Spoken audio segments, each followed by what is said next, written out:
Hi Noteboard Gamers, and welcome back to Noteboard Gaming. I'm your host, I'm Mark. I have just finished yet another session of this game right here, and I've poured myself a whiskey. And I'm going to go through some early thoughts on Grimcoven from Awaken Realms. Now, I played this pretty much exclusively for like the last 10 days or so. It's been permanently set on the table down in the dining room because it takes up a lot of table space, much to my wife's chagrin, but I'm heading off to Western shortly in like a day or so. So I said to my wife I'd finish the game and then I'd put it away. Now, I am going to do a full review in the fullness of time, a little bit, perhaps at the back end of the year or something like that. And the reason this is initial thoughts is because Awaken Realms, when they sent me this through, they sent through absolutely everything that you can get for it. So you've got the additional stuff that's got like the personal stories, it's got the additional Griefbound, which are the monsters, it's got the additional hunters, which are the main characters that you choose as well. And each Griefbound that comes, so the main bosses are called Griefbounds, and each Griefbound that comes with it comes with 5 scenarios. And they all start off easy at scenario 1 and ramp up and get harder. And I say I played this pretty much exclusively for kind of 10 days now, and I'm still only scratching the surface of it. So I thought what I'd do is I'd do like an initial kind of early thoughts on my experience so far, and just, why has this game grabbed me? I think it's fairly easy to say from the get-go that this is obviously not going to be a game for everybody. Everybody classes this game as a boss battler, and in reality, you are battling a form of a boss, which is the Griefbound. This is the Swarm Mistress here. I think there are 5 or 6 that come in the base game, and you're going to be battling that boss. But there are other things on the map. You also have things like you have their elites. This is one called the Belfrog, and you also have various minions that will come on the map as well. So if you're thinking of boss battler, something like, I don't know, say Primal, or let's just stick with Primal for the time being, because there are obviously other boss battlers out there, things like KDM, so Kingdom Death Monster, and Aeon's End Trespass. Now they have entire kind of swathes of story that go with them as well. This is not that kind of focuses straight on the action. So Primal or even Oathsworn, etc., where it feels like you're purely battling the boss. You're not here in Grimcoven. You're battling the Griefbound, which is the boss, but there's also going to be other things on the map. And I think the closest thing I can put it to, and I'm sure you'll have lots of games that will be quite similar to this, is something like Street Masters, where you get the kind of overall boss, if you like, and then you've got all of the various minions coming on the map and doing various things for you. Then that's a similar feel than what you get here. Now, I love Street Masters, don't get me wrong. I think Street Masters is an absolutely fantastic game. It's one of my favourite beer and pretzels games.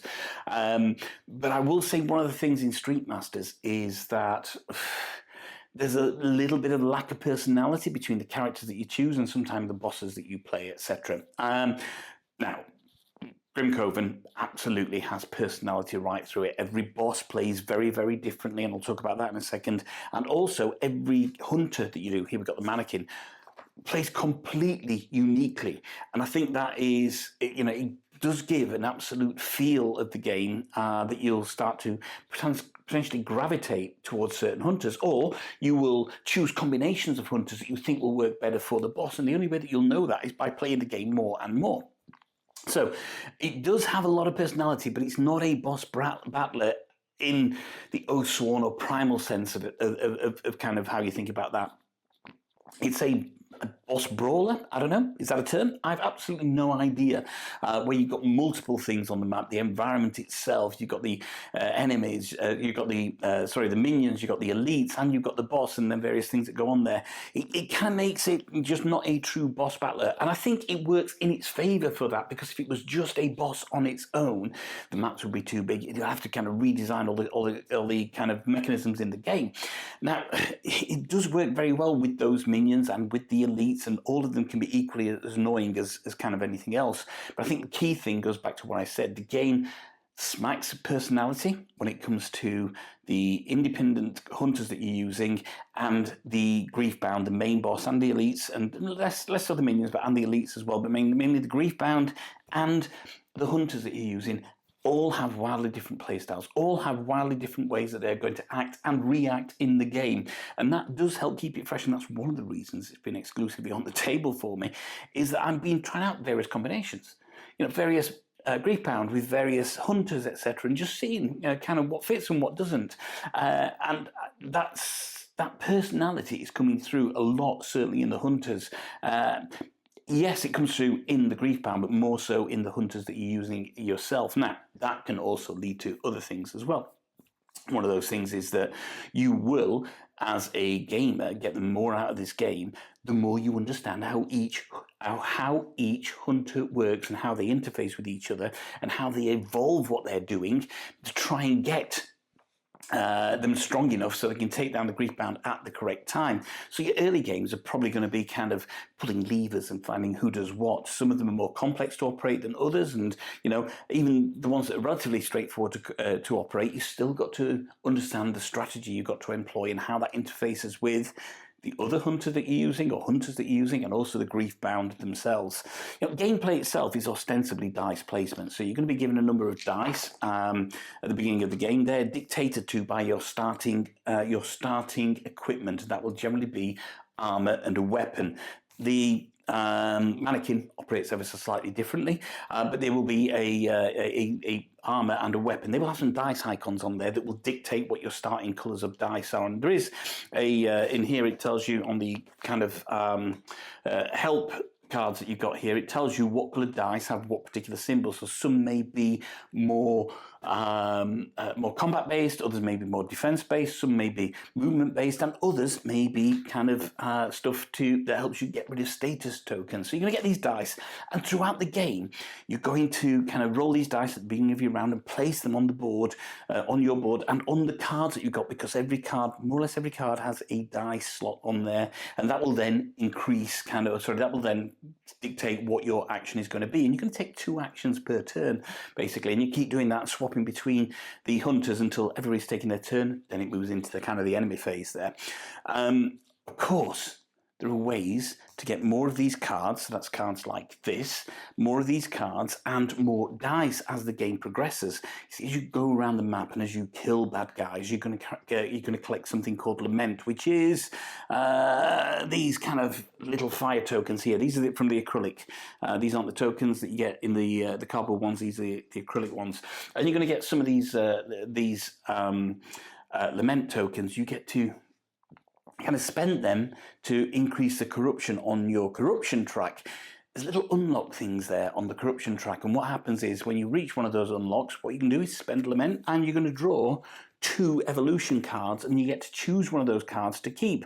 And those cards are generally going to give you more places to place your dice, and therefore have more actions available to you. However, you can forego that. If you draw those 2 cards, you don't like them, what you can do is forego them, put the 2 cards to the bottom of your evolution deck, and take a new dice instead, so you can have more dice and potentially more actions to do throughout the game. So it becomes, and this is a theme throughout the game, it becomes a game of balance. You've got to kind of understand, do I want to increase my potential moves and get stronger, or do I want to increase my dice and have more actions to take? And you're going to have to make that choice. There's no right or wrong. You will make that choice correctly, and you'll make it incorrectly throughout the game. With that comes its own kind of its own issues as well, which may be a little bit off-putting for people. You see, every hunter's got their own evolution deck, and there are about 30 cards in each evolution deck, and therefore, kind of finding the perfect build can become a little bit luck-based as you're reaching your evolution points, and therefore you're trying to decide which cards to have and which cards to get for the best build. You're not always going to get them. They're not always going to come out, and sometimes you're going to have to sacrifice those cards to get dice anyway. So while it's not a crapshoot, it is, there is an element of luck base in there in terms of what cards come out. It can still affect the builds and potentially your success. So to mitigate that, you potentially then want to have another character, be your second character if you're playing two-handed, or one of your allies if you're playing with other people, that has a slightly different build and can complement what you're doing. So maybe you have one support character, one tank character, and you're trying to support each other that way as well. So yeah, the kind of growth and the evolution of your hunters is absolutely key in terms of your success, but the timing of what you do and when you do that is also kind of key as well. Now, when it comes to the Griefbound themselves, I think there are 5 or 6 and whatever in the base game, and they all come with these books here, and these got the scenario books. And all of them operate ever so slightly differently. And you're going to build their attacks based out of their attack card deck as well. And each attack card's got like a little symbol, like a 1, 2, or 3 in the top. And it tells you, for each scenario, how many 1 cards, how many 2 cards, and how many 3 cards you need from there, as well as dictating what their final attack is going to be, and also what's classed as an opportunity is going to be as well. Now, what will happen is you will go through that, and you will try and defeat those cards, because those cards are effectively its hit points. When it gets down to the final 2 cards, you're going to unveil the final attack, and then the game really changes. You better be in a position where you can capitalize on that final attack at the end of the game, because otherwise the Griefbound is going to stomp all over you. But again, what you've got there is almost a randomized effect, because there are a number of 1s, 2s, and 3s in the full attack deck. You never use the full attack deck, and what you pull out is going to kind of, it's going to dictate its attack patterns, and its pattern is going to change as you defeat these cards. Yeah, the attack cards, you get to keep them. So of course, what's left is then a reduced pack, and then when it's gone through all of those, if there's more than 2 cards left in there, you shuffle them, redeal them back out, and therefore its attack patterns have changed. Now that for me makes it very exciting. You don't exactly know what it's going to do next, and I think that does make it exciting. However, I can see that there are people that do like forms of attack patterns in boss fighters. You want to understand, kind of stages that it gets to. It does this until it gets to this point, then it does this. There's nothing to stop you kind of building those stage decks in there, and I think that's possibly a minor miss. There's loads of different ways to play the game. You can play the game long, you can play the game fast, you can play the game with deputies, you can throw this in, that in, but what they haven't done at this stage is create a kind of pattern a generator, if you like, for attack cards. I can see some very clever people going to get hold of this, and they're going to build these kind of optimum patterns where you don't necessarily shuffle them, but what you've got to do is try and chip away at those cards, and the monster is going to attack the same way until something happens and it changes its attack pattern. However, as it works in the game, I really like that. There is a randomness that comes to it, and the amount of hit points it takes to kind of get rid of each of these cards increases as the monsters and the elites start to increase their level throughout the game. It gets harder and harder and harder and harder to kind of kill them and deliver those blows, and that comes back to what you're doing with your hunters and making sure that you are fully prepped for the timing of those cards, because this is the other thing about balance. If you kill an attack card, you get the opportunity. In most cases, the attack row is going to kind of fill up as soon as you kill that attack card, in most cases. Which means that if you time it, because if you get rid of it, great, it's not going to do that attack, but there's already an attack waiting in the wings in its next turn. That's going to become the attack for this round. You may not have any way of mitigating that. So the timing of it is really crucial. Do you go for the attack it's taking this turn, or do you think, no, I'm going to mitigate against that by moving and positioning on the board, and then I'm going to go for the attack it's going to take next turn, so I'm going to get halfway through that, kill that at the beginning of my next turn when that becomes the attack that will be played then, and then have a chance of killing its next one as well. Now, there's all sorts of ways that you can actually work that through for your advantage, but that is really important, is the timing of that, because I've done it many times.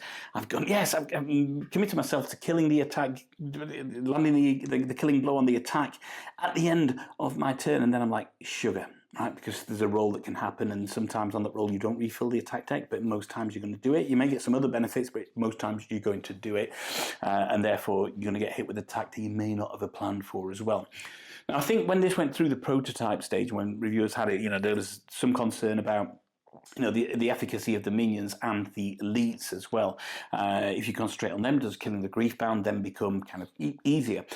And I think things have changed. I've never played the prototype, but certainly the minions, if you don't keep on top of them, can really start to deal some serious damage to you, or cause you serious concerns on the map. And it becomes really prevalent that you've got to start kind of getting rid of those minions. First of all, they're an easy source of lament, which you're going to need for corruption. So there is that as well. But secondly, it can really dogpile, and you can see a turn where you just, all your health just goes, basically. You may have a bit of armor there, but all your health goes. You may not have anything to mitigate that. So keeping on top of the minions is really, really important. When it comes to the elite, so we've got the Belfrog here, okay? So generally, and I think this is a change from the prototype, is they don't start on the map. That you're generally going to put a general token on there, and then at a certain point, that's going to clear. They're going to come onto the map. But when you kill most elites, and some will operate very differently, they're not gone. Right, okay, you're going to roll the dice, and these kind of D10, D12, whatever these are here, basically. You're going to roll the dice. If it lands on one of the symbols, then you remove the card and the enemy elite model from the game. But I think there's only one of those symbols on all of the 1, 2, 3, 4, 5. On all of the 12 sides, there's only one of those symbols, so you've got to have a really lucky roll. If it lands on the other one, which I think there's 2 or 3 symbols on there, you're going to place 3 general tokens on there. That means one of those general tokens is going to come off each round. In 3 rounds times, that elite is going to come back out. And if you get the most common the most common die face, you're going to place 2 tokens on there. That means in just after 2 rounds, it's going to come back onto the board. So the elites have a way, unless you're very lucky with those dice rolls, of coming back onto the board. And there are certain cards that come out in the game that may also spawn new elites as well. So you've got to be really mindful of that. So what you've got, I say, and it is very early thoughts. You've got this game of tremendous balance. You've got this wonderful card play that you have with the evolution deck, but your balance becomes, do I take more cards, or do I take more dice? Do I have more abilities, or do I become stronger, or have more actions, should I say? You've got the kind of balance on the Griefbound as well, in terms of, yes, I can potentially kill that card now, but it does then expose me because the next attack is going to become prevalent and I've not planned for that. Or do I plan to kill the card that's going to be its attack in subsequent phases, and therefore, I have got a chance of mitigating against that in a while, and just plan against this one. You've got this, so the timing of that is highly important. You've got the timing of getting rid of that elite. Are you running a risk that it's going to come back? If you can time it when you're getting towards the end, if you can evade it and as you get towards the end, then maybe you've got a chance of getting rid of it altogether, and it's not going to come back because you're going to go to the final card. You've got all sorts of things happening on here that you have to plan for, and at first the game may seem a little bit overwhelming, but I think once you get into that core gameplay loop of what you've got to do, why you got to do things, having a look at what attacks are coming next, look at what the minions are going to do, look at what the elite is going to do, look at what the Griefbound is going to do next. There will be surprises in there. Then you're going to have to plan your game around that and the general objective of potentially killing the Griefbound. But also, if you die per se, you may have additional objectives with a critical injury that suddenly become all of your focus. So, my only thoughts on the game are, I wouldn't have let it monopolise my time for 10 days if I wasn't having a massive amount of fun playing it, and I am. But I think it's going to hit for the right kind of people, and if you're looking for this really highly tactical game, then Grimcoven is exactly where you want to be. Look, the game has got a lot here. It takes a lot of time to set up.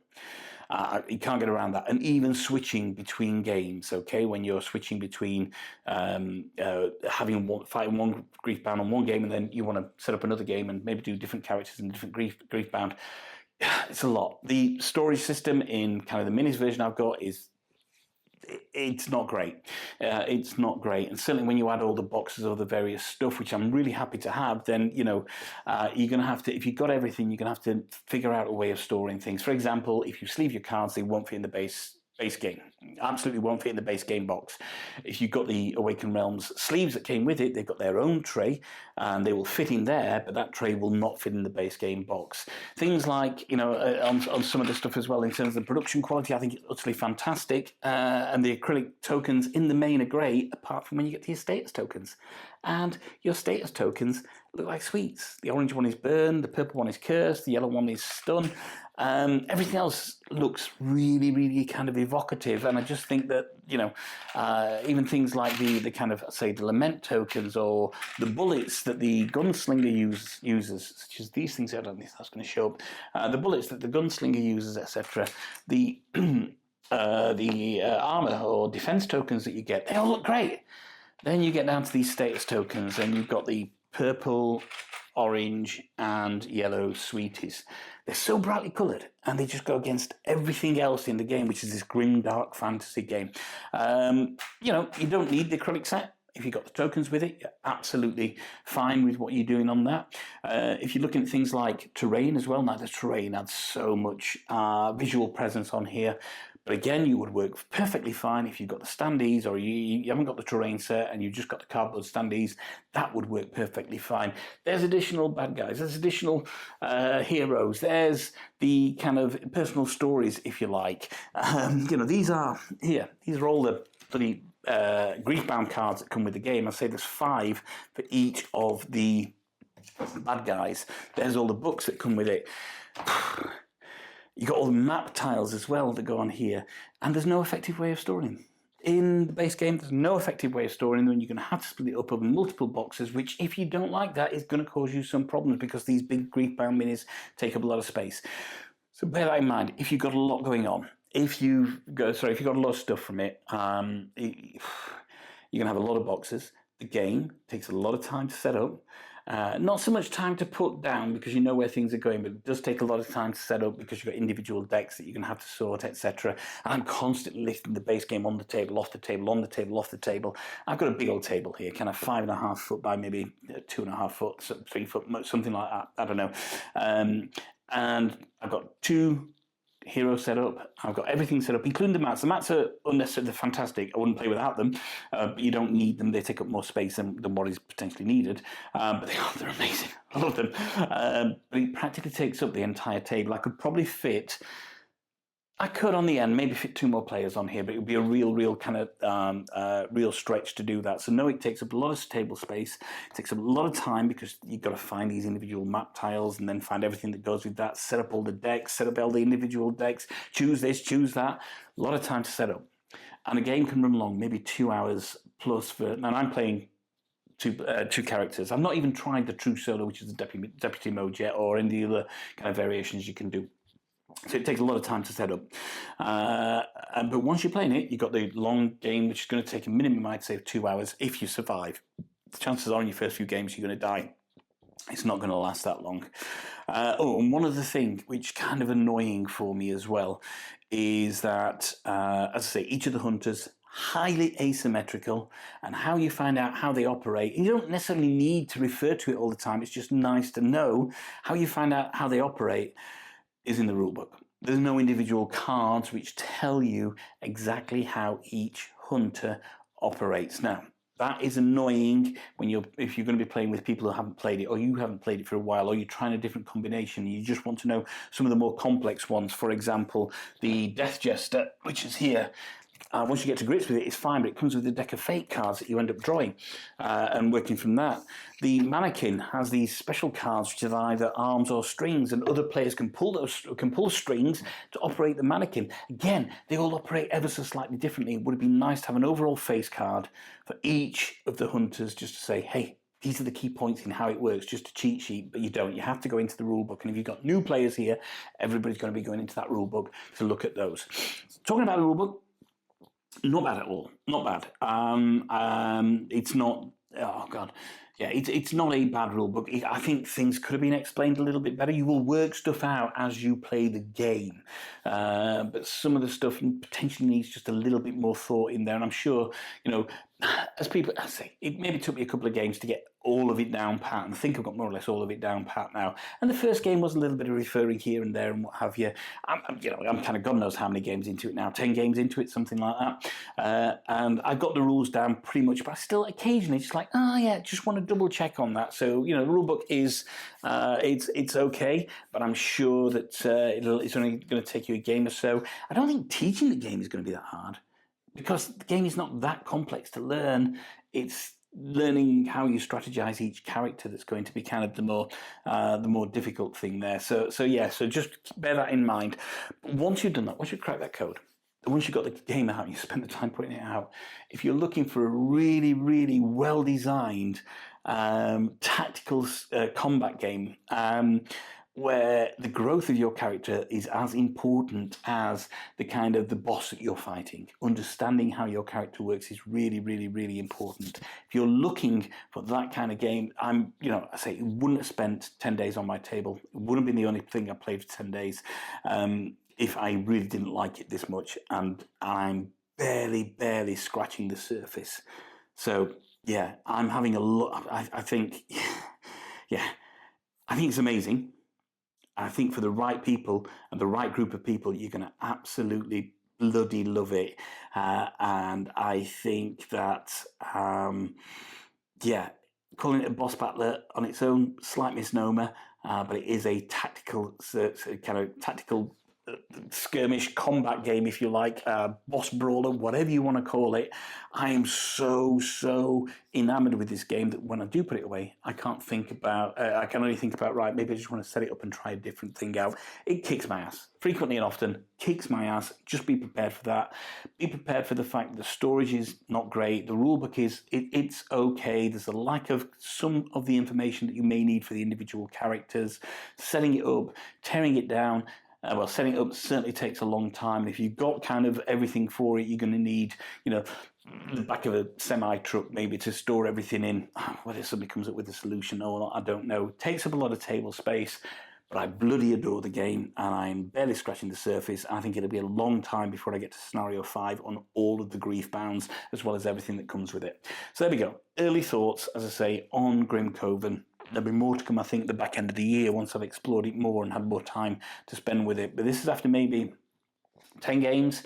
I've certainly played all of the base games, Hunters. I haven't gone against every Griefbound just yet, but I have played all of the base games Hunters. Some are slightly more complex than others, as I say, so choose wisely for your first. Follow the tutorial. It's okay. The tutorial is fine. It comes in the rulebook. It's absolutely fine. It gives you an introduction to the game, but you'll probably get through that fairly quickly, and then you'll want to get into your base game. My first one was against the Undead General. That didn't go well. Yeah, that didn't go well. Which one did I beat? And then I went to Tormentor, and then I went to the Graveyard Dragon, which I defeated the Graveyard Dragon. Yay! And I played with various others. But bear in mind, I've had 2 or 3 games against some of these with various combinations of Hunters. And there we go. That's Grimcoven from Awaken Realms. Yeah, there's a lot to like in this game. I can understand it's not going to be for everybody. Feels like they've addressed some of the stuff that came through the prototype stage, but I'm having an absolute blast with it. I hope you do too. Just bear in mind everything I said and all those caveats about the game itself. So thank you very much for joining me on this brief kind of early thoughts on Grimcoven. I'm going to go back to my whiskey now. If anybody's interested, the whiskey it's a Ben Bracken here, which is a single malt from Islay. Although I was at a whiskey festival at the weekend, and I got this single cask, single malt, which is pickled shrimps and mint julep. I don't know if you can see that. Yeah, which tasted fantastic, so I ended up buying a bottle of that. So yeah, thank you very much for joining me on this journey through Grimcoven from Awaken Realms. My name is Mark. This is Not Board Gaming. Don't forget to like and subscribe to the channel. Check out the other videos. And one final thought. If you can't find anyone else to play with, then there's nothing wrong with playing with yourselves. Until next time, bye-bye.